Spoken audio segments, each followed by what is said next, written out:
అందరికీ నమస్కారం. కేంద్ర బడ్జెట్ సమావేశంలో సీతారామన్ గారు కొంతవరకు మనకి ఆంధ్రప్రదేశ్‌కి, అదేవిధంగా తెలంగాణకు కొంత బడ్జెట్ అయితే రిలీజ్ చేశారు. బట్ ఆంధ్రప్రదేశ్‌కి సంబంధించి అమరావతికి 15,000 కోట్లయితే రివీల్ చేయడం జరిగింది. బట్ దీని వెనక కూటమిలో కేంద్రానికి సంబంధించి బీజేపీ ఉండడం వల్ల ఈ విధంగా ఇవ్వడం జరిగిందా? తెలంగాణలో కాంగ్రెస్ ఉండడం వల్ల అంటే బడ్జెట్ అనేది ఇవ్వకుండా ఉన్నారా అనేది ఈరోజు మనతో మాట్లాడడానికి నటికుమార్ గారున్నారు. నమస్కారం సార్. అవసరం. సార్, కేంద్ర బడ్జెట్ రిలీజ్ చేయడంలో తెలంగాణ, ఆంధ్రప్రదేశ్‌కి ఈ విధంగా డిఫరెన్స్ అనేది చూపించడంలో పాలిటిక్స్ ఏమైనా ఉన్నాయంటారా? కంపల్సరీ ఉంటాయి పాలిటిక్స్. ఎందుకుండు? మన ఇంట్లో పని మన ఇంట్లోనే మనం చూసుకుంటాం. ముందు మనం వడ్డించుకున్న తర్వాత ఇంకొకరికి పెడతాం. అంటే ఎదుటోళ్ళకి వడ్డించి మన ఆకలితో ఉంటామా? ఉండం కదా. ఎన్డీఏ కూటమిలో భాగస్వామి. ఇప్పుడు ఎన్డీఏ కూటమి నిలబడాలంటే కీలక వ్యక్తి చంద్రబాబు నాయుడు గారు, ఎన్డీఏ నిలబడాలంటే కీలక వ్యక్తి జేడీయూ. వాళ్ళ తర్వాతే కదా ఇంకొకరు చూసేది. అపోజిషన్ పార్టీకి ఇచ్చే దాన ధర్మాలు చేసేంత అవకాశం ఉంటుందా? ఉండదు కదా. కాంగ్రెస్ పార్టీ ఉంది. కాంగ్రెస్ పార్టీ ఉన్నప్పుడు ఎందుకు ఇస్తారు? వాళ్ళ బీజేపీ గవర్నమెంట్ వస్తే మళ్ళీ ఇస్తారు. అది అది మోడీ గారు ఎప్పుడు విభజించి పాలించి మోడీ గారు ఎప్పుడు చేస్తూనే ఉంటారు. అది తెలంగాణ పేరు కూడా ఎత్తలేదు అంటే, తెలంగాణకి ఏమీ రాలేదు అంటే అది అక్కడ బీజేపీ, మన బీజేపీ అండ్ టీఆర్ఎస్ ఇస్ కొల్యూజుడు. బీజేపీ టీఆర్ఎస్ కొల్యూజ్ అయిపోయింది. అది కనుక అక్కడ ఆంధ్రప్రదేశ్లో అంటారా, ఇప్పుడు జగన్మోహన్ రెడ్డి గారు ఇద్దరూ బీజేపీయే. కానీ ఇప్పుడు మరి ఆయన ఇప్పుడు ఏ పార్టీలో ఉన్నాడో ఆయనకే తెలియట్లేదు. ఎవరు? జగన్మోహన్ రెడ్డి గారు. నిన్న వచ్చి ఢిల్లీలో ధర్నా చేశాడు. ధర్నా చేస్తే కాంగ్రెస్ వాళ్ళంతా వచ్చి, కాంగ్రెస్ కూటమి వాళ్ళంతా సపోర్ట్ చేశారు. జాతీయ పార్టీలు సపోర్ట్ చేశాయి.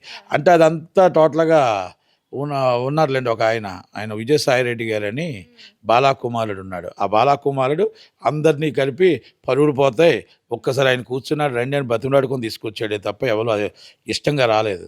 అది కూడా దానికి ఒక అల్టిమేట్ పెట్టారు, నువ్వు కాంగ్రెస్లో ఇండియా కూటమిలో సపోర్ట్ చేస్తానంటే వస్తాము, లేకపోతే రామ్ అని కూడా చెప్పారు. అది కానీ అదేవో ప్రేమతో వచ్చేసి జగన్మోహన్ రెడ్డి గారి ప్రేమతో కూర్చోలే. చంద్రబాబు నాయుడు గారి వ్యతిరేకం ఏమి లేదు అక్కడ. కాకపోతే ఏంటంటే పరువులు పోతాయని చెప్పి వీళ్ళు వెళ్ళి ఆ మార్గాన్ని భరత్ గారు, ఈయన మిథున్ రెడ్డి గారు అందరూ వెళ్ళి బతిమలాడి విజయసాయి రెడ్డి గారు అంతా ఆయన ఇన్ఫ్లుయెన్స్ ఉపయోగించి ఒక్కసారి రమ్మని, మేమంతా కలిపి మీ పార్టీకే సపోర్ట్, ఇండియా కూటమికి సపోర్ట్ చేస్తాం, మేము కాంగ్రెస్లోకి వచ్చేస్తాం అని చెప్పి అవన్నీ మాట్లాడి ఇండియా కూటమి సపోర్ట్ చేస్తామని మాట తీసుకొని వాళ్ళంతా తీసుకుని వచ్చాడు. పరువు పోకూడదని ఉద్దేశంతో. ఫ్యూచర్లో జగన్మోహన్ రెడ్డి గారు కాంగ్రెస్లో కలిసే అవకాశాలు ఉన్నాయి. కలుస్తాడో కలడం ముందు తెలియదు, కానీ అక్కడ ఫెయిల్ అయిపోయింది. నిరాహార దీక్ష ఫెయిల్ అయిందనే ఉద్దేశంతో సక్సెస్ మీట్ కోసం విజయసాయి రెడ్డి గారు ఆయన ఒక ప్లాన్ చేశాడు, మాస్టర్ ప్లాన్. అందరూ అక్కడ ఇండియా కూటమిలో ధర్నా చేస్తే ఈయన బయట నించొని ధర్నా చేసిన వాళ్ళు అందరూ రండి రండి రండి రండి అని బతిలాడుకొని తీసుకుని వెళ్ళాడు. అది బాగోదు కదా అని ఓ పావుగంట ఇండియా కూటమికి 4 సీట్లు ఎక్స్ట్రా వస్తాయి కదా అని వాళ్ళు ఆశించి వెళ్ళారు. అంతే తేడా. అంతేగాని ఈయన బీజేపీకి వదలడు కనుక ఈయనకి ఏమో ఇది ఉండదు, సపోర్ట్ ఉండదు ఉన్నాడు. కానీ ఈయన్ని ఇండియా కూటమి నమ్మదు. సరే, అంటే ఇప్పుడు మీరు అన్న ఉద్దేశం ప్రకారం తెలంగాణలో కాంగ్రెస్ ఉంది అన్న ఉద్దేశంతోనే ఇప్పటి వరకు బడ్జెట్ అనేది రివీల్ చేయలేదు అంటారు. బట్ 5 సంవత్సరాలు ఎలాంటి బడ్జెట్ అనేది తెలంగాణకు రాదంటారా? రాదు అని ఏముండదు, రావాలి అది రైటు, అది రావాలి రైట్. అది ఇప్పుడు సెంట్రల్ గవర్నమెంట్కి స్టేట్ గవర్నమెంట్కి అవినాభావ సంబంధం. ఏ పార్టీ అనేది పక్కన పెడితే అది కంపల్సరీ రావాలి. ఇంతకుముందు కేసీఆర్ గారు నేను సెంట్రల్ గవర్నమెంట్ ఇవ్వకపోయినా నేను తెచ్చాను. ఆయనేమి ఇంట్లోనే తేలే, ఆయన పక్క నుంచి ఏం తేలేదు. ఆయన దోచుకున్నంత వరకు దోచుకొని అప్పులు చేశాడు, అంతే తేడా. అప్పులు చేసి తీసుకొచ్చాడు. కంపల్సరీ సెంట్రల్ గవర్నమెంట్ సపోర్ట్ చేయాల్సిందే. చేయకపోతే ప్రజలు చూస్తున్నారు. కనుక నేనేమంటున్నానంటే ఆంధ్రప్రదేశ్లో కూడా మనం ఒక చిన్న ఉదాహరణకు చూసుకుంటే 15,000 కోట్లు తెలంగాణ ఆంధ్రప్రదేశ్లో అమరావతికి లోన్ ఇప్పిస్తున్నారు. నెంబర్ 1, పోలవరం ప్రాజెక్టు పూర్తి చేస్తామన్నారు. నెంబర్ 2, ఆల్రెడీ వాల్టర్ డివిజన్ మీరు సైట్ కానీ ఓకే అయిపోయి అన్ని అప్రూవల్ అయితే చేయిస్తామన్నారు. ఇవన్నీ పర్ఫెక్ట్. సెంట్రల్ గవర్నమెంట్ పర్ఫెక్ట్గా వాళ్ళు రెడీగా ఉన్నారు.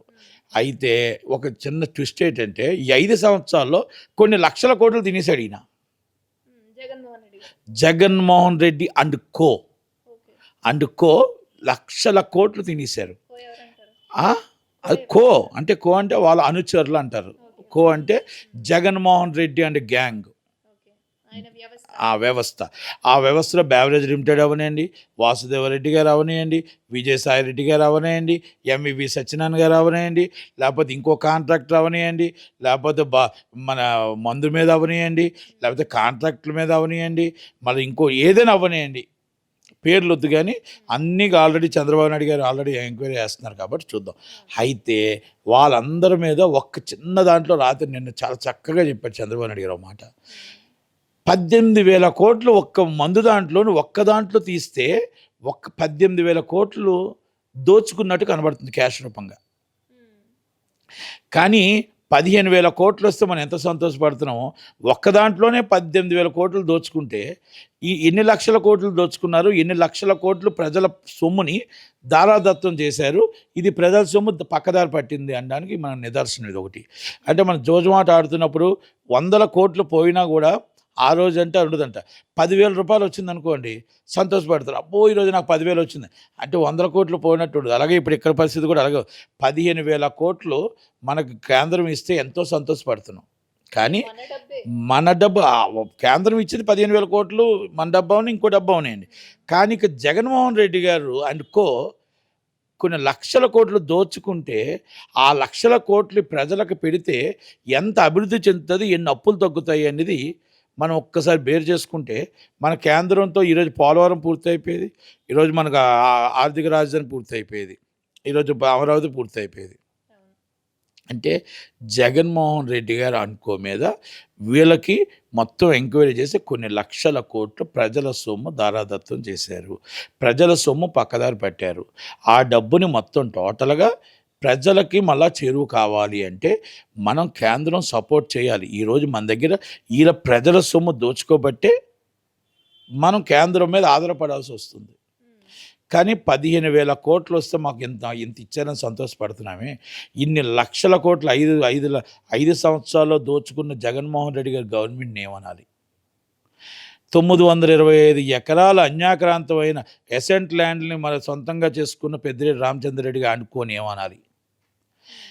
వేల కోట్లు జగన్మోహన్ రెడ్డి గారిని అడ్డు పెట్టుకొని ఎంవివి సత్యనారాయణ సంపాదించుకున్న అనుకోని ఏమనాలి? జీవిని ఏమనాలి? విజయసాయిరెడ్డి గారిని ఏమనాలి? మార్గాన్ భర్త గారిని ఏమనాలి? రాజమండ్రి. ఇలా ఉదాహరణకు చెప్పుకుంటూ వెళ్తే మొత్తం టోటల్గా ఎంతమంది దాచుకున్నారో వాళ్ళందరివి తీసి బయటపెట్టారు. అంటే అసెంబ్లీలో చంద్రబాబు నాయుడు గారు వివరంగా కొంత మట్టుగా చెప్తూ ఉంటే ఒక్కొక్కరు ఆఫీసర్లు దోచుకున్నవి దోచుకుని చెప్తూ ఉంటే కళ్ళు నిర్ఘాతులైపోతున్నాం. మళ్ళీ మైక్ మామూలుగా లేదు. అంటే ఆంధ్రప్రదేశ్ ప్రజల డబ్బుని జగన్మోహన్ రెడ్డి గారు దోచుకొని అది అసెంబ్లీలో చూపిస్తే పరువు పోతుందని ముఖం చూపించలేని పరిస్థితుల్లో, అసెంబ్లీని ఎదుర్కోలేని పరిస్థితుల్లో, చంద్రబాబు నాయుడు గారితో సూటిగా మాట్లాడలేని, కళ్ళుతో కళ్ళు పెట్టి చూడలేని పరిస్థితుల్లో, పవన్ కళ్యాణ్ గారిని ముఖం పెట్టి చూడలేని పరిస్థితుల్లో, ఎమ్మెల్యేలు ఏమీ లేక 11 మంది వెనక సీట్లో కూర్చోవాలి, పరువు పోతుంది, ఇవన్నీ కూడా మా కోసమే, మేము చేసిన తప్పులే అని చూసుకొని కావాలని అసెంబ్లీని తప్పించుకోవడం కోసం మన పరువుని, ఆంధ్రప్రదేశ్ పరువుని తీసుకెళ్ళి ఢిల్లీ రాజధానిలో పెట్టి ఒక అసత్య ఆరోపణలు చేద్దామని తీసుకెళ్ళి పెట్టాడు. 36 హత్యలు ఎక్కడ జరిగాయండి? ఎక్కడ జరిగే లూటీలు? మీలాగా డాక్టర్ సుధాకర్ గారిని ఎవరో చంపలేదు. అలా మీలాగా ఎన్నో మర్డర్స్, ఎన్నో మొత్తం టోటల్ ఆడపిల్లని బాబాయ్ మర్డర్ జరగలేదు. ఎన్ని మొత్తం ఘోరాలు జరిగాయి. మీ గవర్నమెంట్లో జరిగిన ఘోరాలు పోలీసులు తీసుకెళ్ళి అసలు ఏ పాపం పుణ్యం ఎరగని ప్రతిపక్ష నాయకుడిని తీసుకెళ్ళి అరెస్ట్ చేశారు. ఏ పాపం పుణ్యం ఎరగని ప్రతి ఎమ్మెల్యేని అరెస్ట్ చేశారు. మీకు ఒక సోషల్ మీడియాలో ఒక మాట వస్తుంది అంటే ముందే తీసుకెళ్ళి లోన్ వేసేసారు. మరి అలాంటిది ఇక్కడ ఈ గవర్నమెంట్లో 48 రోజుల్లో 50 రోజుల్లో మీరు తట్టుకోలేకపోతున్నారంటే 5 సంవత్సరాల్లో మీరు, నాకు తెలిసి సుధాకర్ గారికి మానసిక స్థితి బాగోలేదు అని మీరే చెప్పారు అప్పుడు డాక్టర్ సుధాకర్ గారికి. మరి మీ పరిస్థితి ఏమొస్తుందో 5 సంవత్సరాలకి ఒక్కసారి వెయిట్ చేసి చూడాలి. ఎందుకంటే ఒక చెల్లిపాయే, తల్లిపాయే, బాబాయ్ చనిపోయే, మొత్తం కుటుంబం దూరం అయ్యే, గవర్నమెంటు దూరం అయిపోయాయి. ఏముంది మీకు? ఇంకా ఉన్న అనుచరులు దూరం అయిపోయాయి. నిన్న కిలారి రోసయ్య గారు రాజీనామా చేశారు, మద్దాల గిరి గారు రాజీనామా చేశారు. నాకు తెలిసి ఆల్మోస్ట్ అందరూ రాజీనామాలు చేసి మిగిలింది మాత్రం మీరు ఒక్కడే తాడేపల్లి ప్యాలెస్లో 2 మిగులుతారు. ఒకటి భారతి గారు, ఒకటి మీరు. ఇద్దరు మిగులుతారు. పిఎస్లు కూడా వెళ్ళిపోతారు.